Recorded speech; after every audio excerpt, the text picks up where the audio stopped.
Via. Dai, su. Intrappolato nell'angolino era rimasto uno pesciolino che per modesta di casa era scappato perché la mamma l'aveva appassionato. Issa, issa, issa la vela, gira, gira, gira il timone, butta, butta, butta la rete, tira lassù.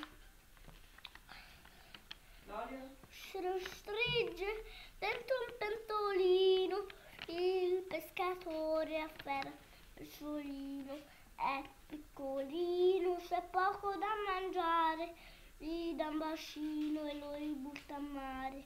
Questa è la storia del rosso pesciolino che è ritornato felice da mamma, poi lo sgrida, poi gli dà un bacino e l'addormenta con la ninna nanna. Bravo Filippo, bravo!